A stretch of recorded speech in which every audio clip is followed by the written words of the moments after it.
ভারতের পশ্চিমবঙ্গে বয়কট হলো গরু। ভারতের পশ্চিমবঙ্গের মুসলিমরা গরু কোরবানি বয়কট করলো।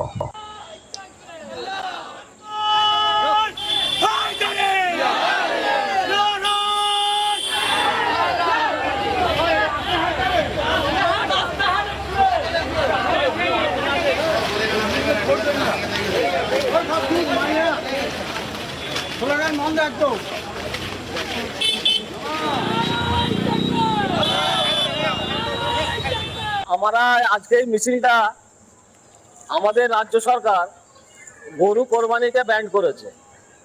দীর্ঘদিন ধরে আমরা 70 বছর ধরে গরু কোরবানি করে আসছি, কোনো সরকার আজ পর্যন্ত ব্যান করেনি।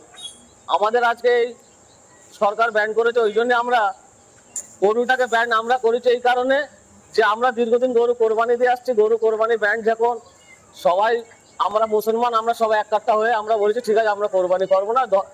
ভারতবর্ষের সংবিধান সবচেয়ে বড়, আমরা সংবিধান আইনকে মেনে আমরা চলবো। সরকার আমাদের যেভাবে চলতে বলেছে আমরা সেইভাবেই চলবো। গরু আমরা এবছরে কোরবানি কেউ করবো না। আর গরু কোরবানি না করলে আমাদের কোনো যায় আসে না। আমাদের গরু মুসলমান যে খেতেই হবে এর কোনো মানে না। আমাদের গরুর বিকল্পে আমাদের শরীরে বলছে অনেক কিছু ব্যবস্থা আছে, তার মধ্যে আরো 5টা জানোয়ার আছে, তাদের আমরা জমা করতে পারি, কিন্তু গরুটাই আমাদের মাস্ট, এইটা কোনো না কথা না।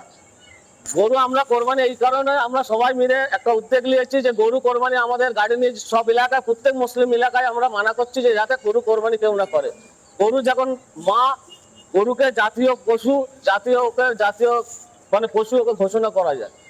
আর গরু এখানে কাটা হয় না, গরু তো কাটা প্রত্যেক জায়গায় হচ্ছে। আমরা জানি উত্তরপ্রদেশে বড় বড় বুছারখানা খুলে রেখে দিয়েছে উত্তরপ্রদেশে। তারা এই গরুগুলোকে পাচার করছে, বিদেশে ইম্পোর্ট এক্সপোর্ট করছে, সৌদি আরব, কাতার, দুবাই বড় বড় জায়গায় পাচার করছে। এখানে যে গোস্তটা 300 টাকা বিক্রি হচ্ছে সেখানে 1200 টাকা বিক্রি হবে। তো আজকে কি করছে না, গরিবকে খেতে দেবে না বলে এই সরকার ব্যবস্থা নিয়েছে এইগুলো। তো আমরা চাচ্ছি যে আমরাও খাবো না এই জিনিসকে। এখন ব্যবস্থা সবার জন্য, আইন সবার জন্য সমান। আজ এখানে মানুষরা খেতে পারবে না, কাল এইগুলোকে ইম্পোর্ট এক্সপোর্ট করবে, ওর এই সরকার মানুষকে বোকা বানানো কাজ করছে। আমরা এগুলো সব দেখছি, আমরা তার জন্য পিছনে হাঁটছি যে যাতে আমরা দেখি ওরা কি করে।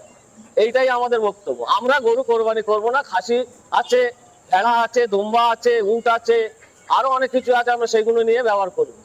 মুসলমানদেরকে টাইট দিতে চাইছে, কিন্তু ব্যাপারটা হচ্ছে মুসলিমদেরকে টাইট দিতে গিয়ে হিন্দু ভাইরাও আছে ক্ষতিগ্রস্ত হচ্ছে।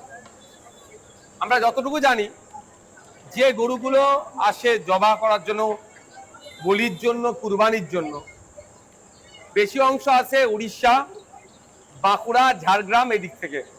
সেই কারা লালন পালন করে, কারা বড় করে, দেখলে দেখা যাবে 80% আমার নন মুসলিম ভাইরা পড়ে। তারা বছরে এই দিনটার অপেক্ষায় থাকে, কুরবানির উৎসবের অপেক্ষায় থাকে। বছর বছর ধরে গরু লালন পালন করে, বিক্রি করে যে উপার্জন হয়, এই ধরনের খবর পাওয়া যাচ্ছে। মেয়ের বিবাহ থেকে শুরু করে আনুষঙ্গিক এই টাকাটাকে কাজে লাগায়। বিজেপি সরকার যেভাবে দমন পীড়ন করছে প্রশাসনকে কাজে লাগিয়ে, এতে ক্ষতিগ্রস্ত সেটা শুধু মুসলমানরা হচ্ছে না, মুসলমানদের অল্টারনেটিভ আছে। খাসি, ছাগল তারা কুরবানি করলে, তাদের জবা করলে কুরবানিটা তাদের হয়ে যাবে। কিন্তু যারা গরুগুলোকে লালন পালন করে বড় করলো, খাওয়ালো, একটা গরুর পিছনে 20,000 30,000 টাকা ইনভেস্ট করলো, যেটা 1 লাখ টাকায় বিক্রি করবে, তারা আজকে কোথায় যাবে? এই চিন্তায় চিন্তিত হয়ে ভাঙড় বিধানসভায় বামুনিয়া গ্রামে আপনি যেটা বলছেন হার্ট অ্যাটাকও করেছে, তার নাকি বেশ কত টাকা লোনও আছে, অনেকেই ধরনের আছে। তারা এখন কোথায় যাবে? এখন দেখার বিষয় যে 1950 সালে যে আইন আছে, সেই আইনের 12 নম্বর ধারাটাকে উল্লেখ করে রাজ্য সরকার ছাড় দেয় কি দেয় না, সেই মর্মে আমি দ্বারস্থ হচ্ছি তাদের কাছে হব। আমি আশা করব সেটা ছাড় দেবে। মানুষের রুজি রুটি এখানে যুক্ত আছে। প্রায় 2 থেকে 250 কোটি টাকার একটা আরো উপরে হবে এটা বিজনেস।